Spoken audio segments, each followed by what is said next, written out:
everybody. Our last Sunday in winter. I think some of you are really happy. I see crocuses coming up and daffodils and hyacinths, and those of you that hate winter, you have arrived. It's almost over. I have a bet at home that's not yet over. My honey says it is, so we'll see, right? There were some snowflakes. Yes, we had snowflakes this morning. So everybody, I want you to know that you're in a really beautiful, safe place where you can show up as you are. Because what we know is that no matter what has happened to you, where you've been, or what's going on in your life, these circles represent the circle of truth. And the further out in the circle we are, not literally, inside of us, the more we lose the connection with our true self. And we're here to remember our true self and to live that. So we have a wonderful day in store for you with Rhonda and Mike Bardash, and happy St. Patrick's Day to you to celebrate it. I tried the green. So I want you to know too that today at 1 o'clock right in Morristown at the Church of the Redeemer, there's a vigil for those of you that feel passionate about that. And the vigil is to end anti-Muslim bigotry. And so it's going to be in solidarity with the people of New Zealand. So if that's something you feel passionate about, please go. I'm going to be here because I have the pleasure of facilitating the spiritual conversation for the first time. So I'm excited to be with you. Next week, we start something really special. The practitioners and I have created a 7-week program that usually happens in the fall. And we're using a wonderful book that our beloved Eileen, who's back,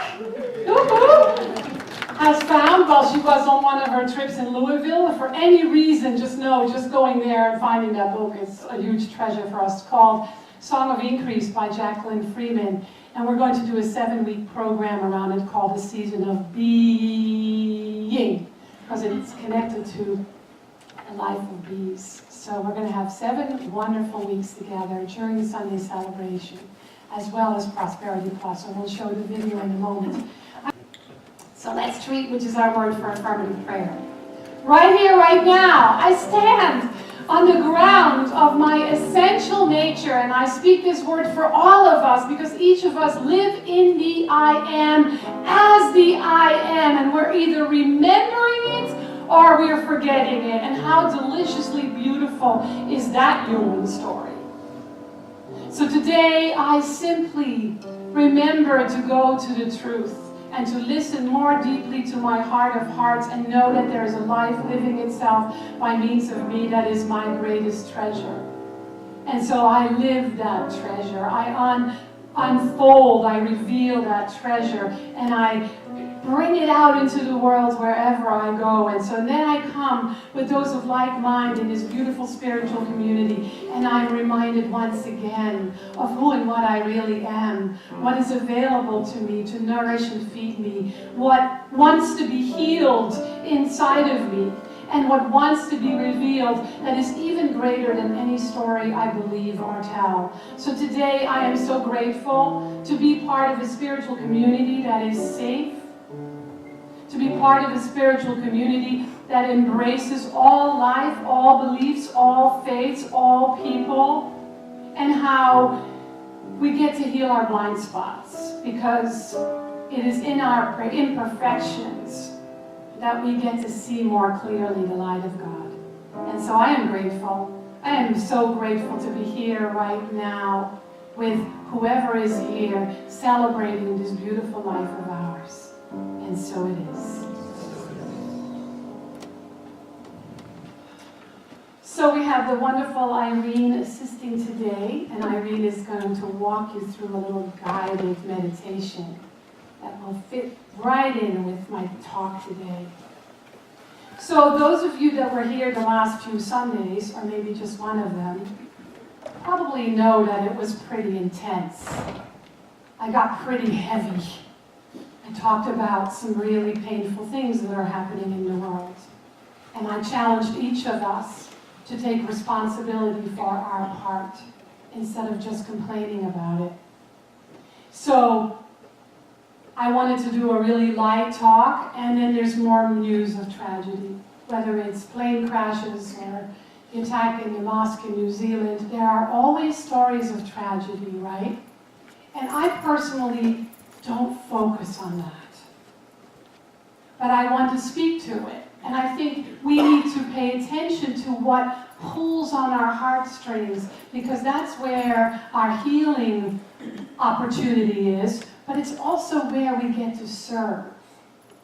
And so the world is filled with stories of tragedy and triumph.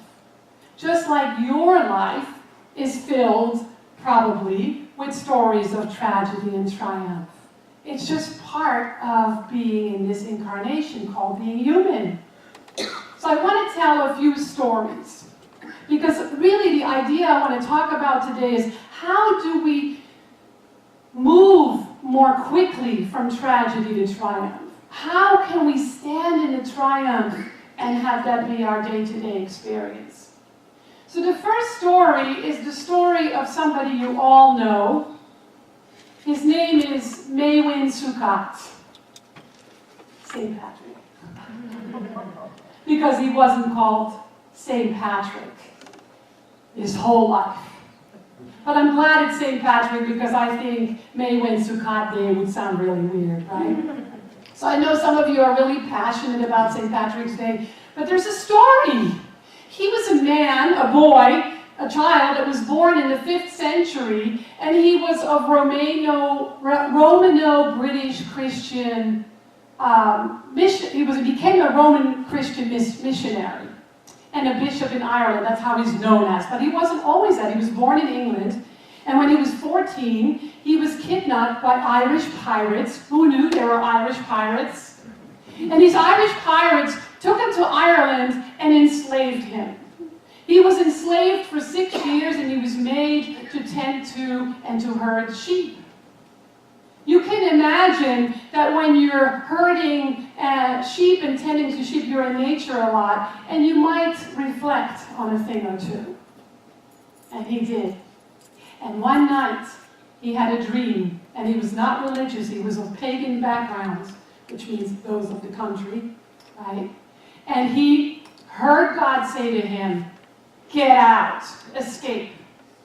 He decided to listen and escaped, and then began to preach Christianity and converted most of the country from the Celtic belief, which was a polytheistic religion, belief in many deities and gods, to Christianity. He was very clever. He used the shamrock to explain the triune nature of God, which we call spirit, soul, body. And so he became St. Patrick.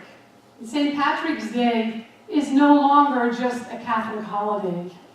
It's now secular. How many of you got to go to the St. Patrick's Day parade in Morristown last week? So it's one of the, nobody? Really? It's one of the best St. Patrick's parades I have ever been to. It has more bagpipe bands than any parade. It's fantastic.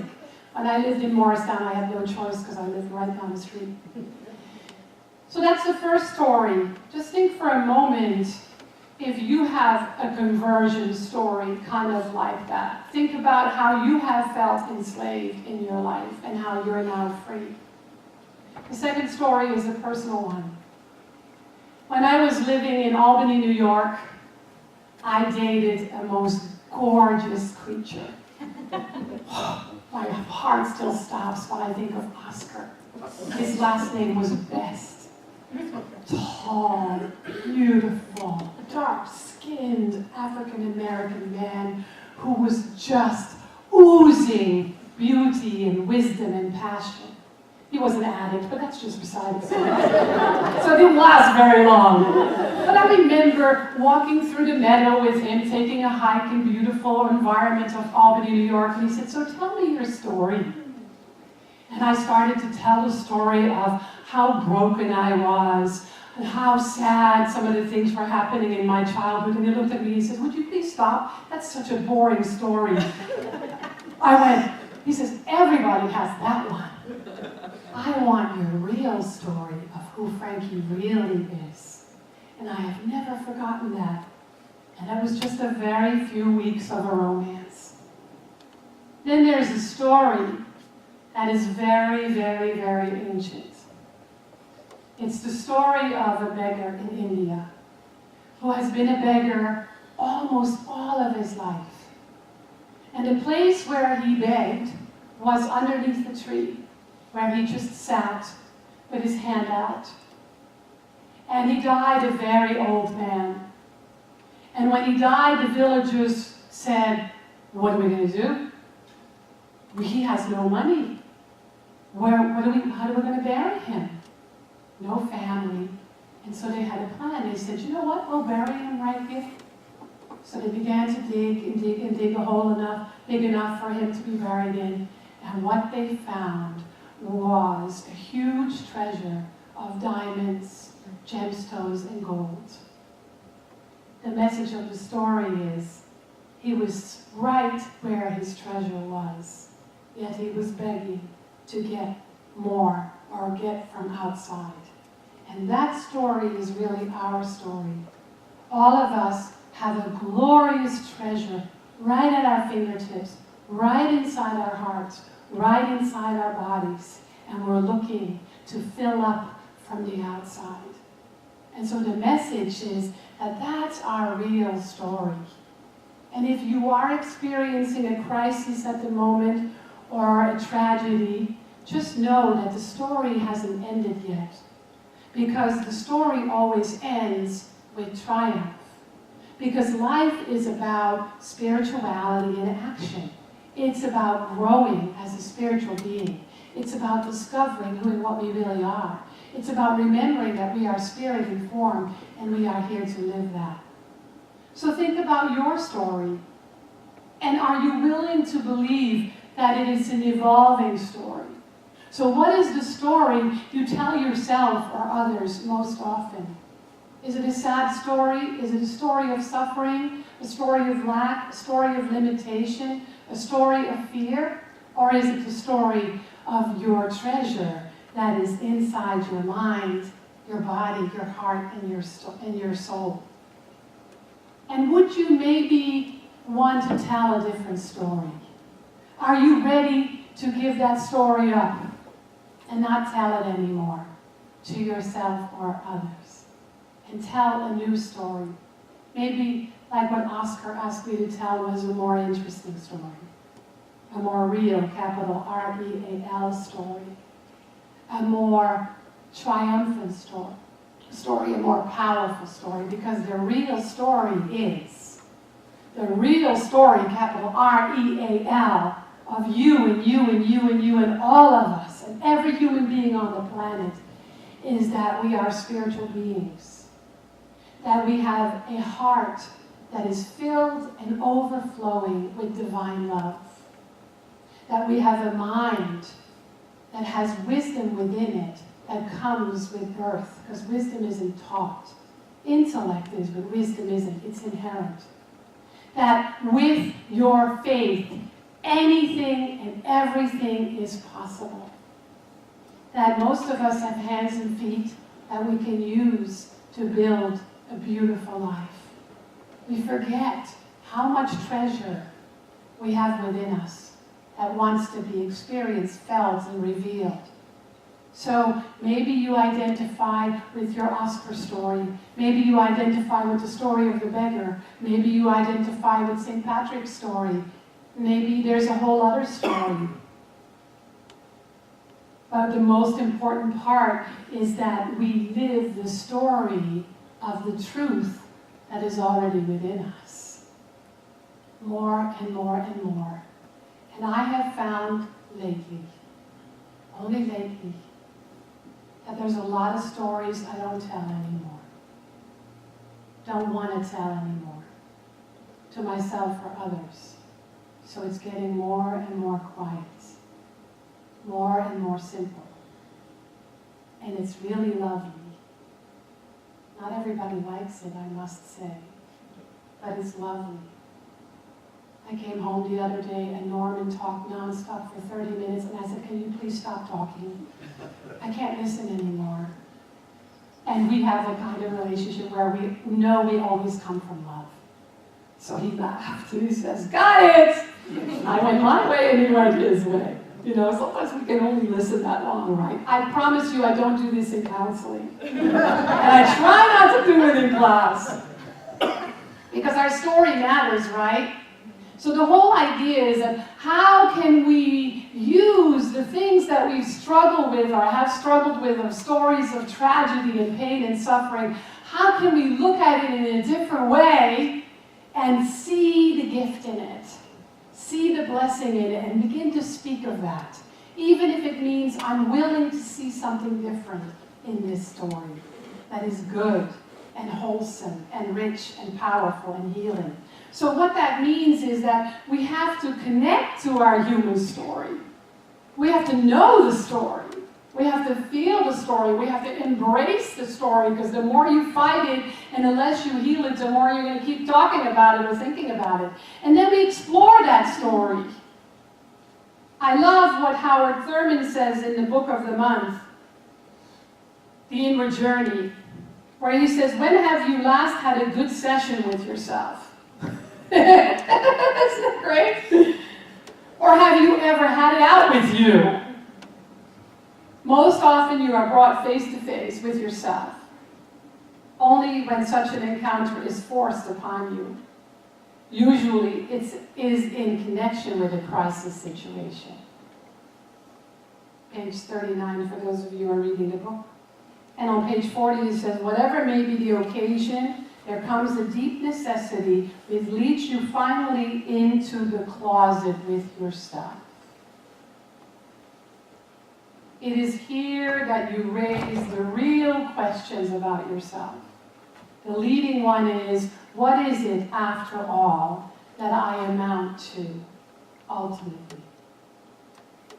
Such a question cuts through all that is superficial and trivial in life to the very nerve center of yourself. So once we connect to our own human story and then explore it, we must face our own limitations, our own beliefs in lack. And I know I was pretty provocative about the gossip piece, but the gossip piece comes from a place of lack, right? When I'm speaking poorly of anyone or anything, including myself, I'm in a state of lack, which is my limited story. It's not the true story. And it invites the real story, to get the real story. So we're all on this healing journey, and we all get to let go of some things, whatever that is. We get to transform the story and allow the new story to reveal itself, to begin to tell a new one. And so what that means to me, and I want to really preface this because I think sometimes when we're in spiritual life, we have this idea that it's either or, right? Where it's either this or it's either that. It's either spiritual or it's not. Now, I really want to remind you that it's both together, but they have to be integrated so that it's both and. And when we're in that place of understanding that it's both my tragedy and my suffering and this new story of my real self. Because that's where we become authentic, individualized expressions of the one, remembering that each of us are unique. And so the integration happens when we're doing our spiritual practices, when we put into practice what we're learning, because we don't have the privilege or the luxury to only live our spiritual story in certain places, to live it here or with your friends, but not with your extended family or your family at home or your roommate or your co-worker. So we begin to look at the people that we have the most challenges with. And I know some of you are currently challenged with family members or with people at work or with neighbors. That is yummy. Because that's where your healing lies. That's exactly the place where the universe is saying, this is your growing edge. And how are you going to tell a new story here? And then how are you going to live that story here? Knowing that the truth is that no one and nothing is ever against you. And maybe nobody here walks around saying the world is against me. My so-and-so is against me. My neighbor is against me. Consciously. But unconsciously, we still carry that. Because it's that fear-based, disconnected, limiting feeling that we experience in our human nature, in our ego nature, and then we make up stories about it that may not even be true. I remember one time, some of you have heard the story, where I went into a colleague that I really thought hated me. Well, maybe he didn't hate me, but didn't like me, and I thought, I need to check it out because I'm obsessing about it. So I walked up to him and I said, I need to check something out with you. Do you have an issue with me? Have I done something to hurt your feelings? Have I said something that upset you? Because I feel like there's a rift between us, and I don't like that. And he started to sob. And he said, no, I love you so much. I admire you so much. I just don't know how to connect with you. And so ever since then, a very simple, sweet conversation allowed us to be connected in a much more beautiful way. It doesn't always take that much, right? Just to check something out. So there are several ingredients that really, really are cutting-edge ingredients. Some of you may have never heard of these ingredients. They are particular, very particular ingredients that will allow you not only to tell a new story, but to really know that nothing and no one is against you, including God. So you might want to write these down because you're going to forget them. I'm just kidding. Faith, trust, love, and remembering life is sacred. And some of you might say, it can't be that easy. I already am doing that. I know those words. Duh. Of course, those are the things. But those are the things that we are the least willing to practice when we're in our limited story. When we're in our tragedy story. Because our humanness, our ego mind, loves to milk the limiting story because that's where it lives. That's comfortable. It's like a pair of old socks. And so we extend ourselves in our both end story to say there's room for me to have more faith and to really trust that this treasure that is already within me provides everything that I need to live my life in a most thriving way. Do I really trust God or whatever you call your God? Do I trust divine wisdom? Do I trust divine peace? Do I trust the infinite presence of the perfect unfolding of life itself? Just like I know for sure that spring is coming. Do I know that there is a presence within me that provides me with whatever I need? And I would say most of us say no. I don't trust it 100%. And sometimes my behavior is so ridiculous, it so proves that I don't fully trust it yet.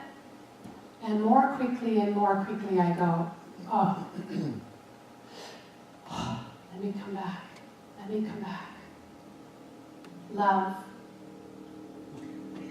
Love is so interesting to me because most of us, our definition of love is very limited. It's very conditional. It's about human love. That's only this much of the whole story. You and I are so unconditionally, deeply, powerfully, profoundly loved that we can't even let it all in. It's too much. It's too big. It's too scary. Many of us have a story of not feeling loved, of feeling lonely, of feeling too sad too disconnected.